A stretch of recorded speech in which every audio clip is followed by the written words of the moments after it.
Hello and welcome to the channel dedicated to old school video games and toys. I'm Retro Ed. I've had lots of hobbies over the years, but two things have really stuck with me over that time. First one's retro video games, and the second one is classic toys. I thought I'd put a quick video out just to show some of this week's pickups.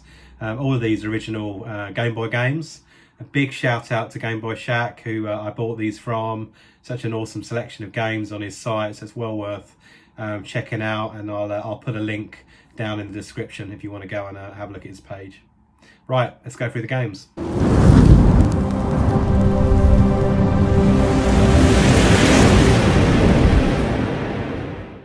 Right then, first up we've got Gameboy Baseball, 1989 release. One of the first launch titles, along with Super Mario Land, Alleyway, Tennis, and obviously Tetris, the game in box. Based on the NES version, had some different music. Pretty basic, only like a couple of teams. Mario and Luigi on the playlist, but the characters themselves don't resemble Mario and Luigi as we know them. They just look like all the other characters in the team. No tournaments or leagues, and it can be a little bit sluggish with some dodgy AI in places. So all in all, probably not the best game, but regardless, it holds a good place in the Gaming Hall of Fame. It's got some good heritage, and obviously origins from the Nintendo Entertainment System. That's number one. Number two, the Game Boy Gallery 5-in-1. So with this one, got like the manual. It's in fairly good condition. It's all intact, not too tatty. I don't think anyone's scribbled over it. So this one, 1995, Europe only release. Obviously 5 games. The 5 games themselves were taken from the Game & Watch. But on here, you've got the option to have the better graphics. And I think I've only had a little play with it. There's also an option to switch on the original sound, which is pretty cool. So that's the cart that comes with it. In terms of the games, you've got like Ball, which is a juggling game that they added. In fact, it was on the 35th anniversary Game & Watch little handheld that came out last year that had Mario on. There's also Vermin, which is a bit of a whack-a-mole game, fairly good fun. This, I think, in the Game Boy version, it swaps out the Game & Watch guy. I think it's like Yoshi in this one. Flagman, slightly a bit like Simon Says. The Game & Watch guy puts up a few flags with some numbers on. You have to remember what numbers he shows, and he keeps adding further number every time until eventually you get it wrong, and then it's game over. There's also Manhole, where you have to stop various Mario characters and Nintendo characters from falling down manholes by quickly covering them up. There's Mario's Cement Factory, where you play the little plumber himself. You have to move levers to ensure the cement flows through the machine and doesn't overflow. So all in all, nice. Again, it's a nice bit of nostalgia, particularly if you had or you'd played any of the original Game & Watches. Fairly easy to pick up, but that said, it's not going to keep you entertained for too long, but a little bit of fun.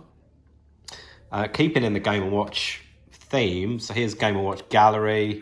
So this is a 1997 release.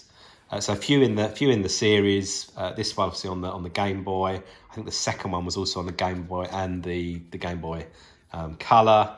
Bit of overlap with the last one we were talking about. So I've got Manhole, which is on that 5-in-1 cart. We've also got Oil Panic, where you're kind of desperately running around trying to catch oil in a bucket, chucking it to Yoshi before it overflows. There's an underwater little Mario game called Octopus, where you have to avoid the tentacles and grab some treasure for Peach.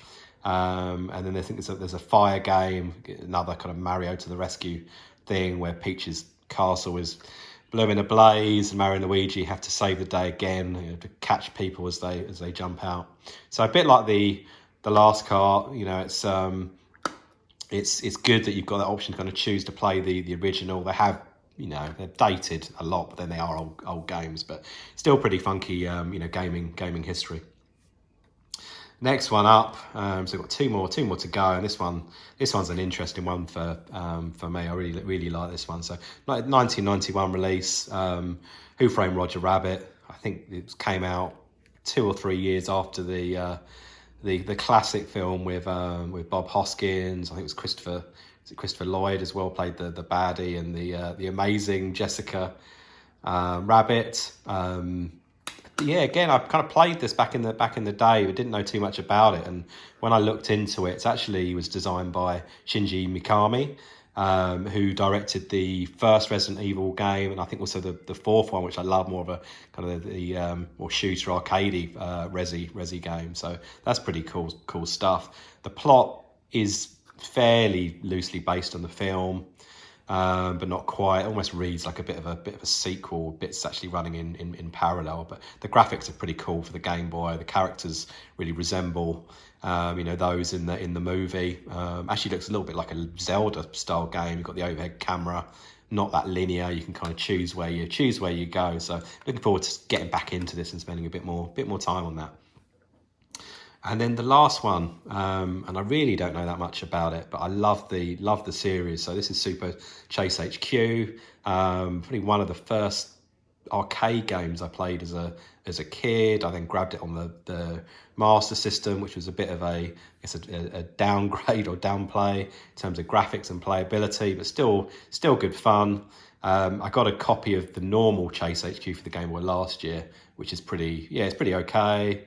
I think if I didn't have that link back in the day to playing the game, I'm not entirely sure I'd love it as much as I do. Probably just be a fairly okay-ish game. But yeah, as you can see, I mean, this cart got the USA on the side. So I think it was only released in the US. From what I've read, it's fairly similar to the first Chase HQ. So I guess I'll have a play of that, and I'll let you know. So yeah, there are the games. Right, that's the lot. Hope you enjoyed the video. If you've played any of these games, owned any of these games, please feel free to leave a comment down below with your views, good, bad or indifferent. I'd love to hear if anyone's played Special Chase HQ, and if it's any good, or is it a load of crud, or is it a kind of a rip-off of the original Chase HQ on the Game Boy. So yeah, would love to hear from you all. Again, a big thank you to Game Boy Shack for sending me these games. Got a really amazing website which is worth checking out, and I'll leave a link down below in the description. I'm going to end the video now, so thanks very much for watching. Please like, comment and subscribe, and I'll see you next time. Thank you.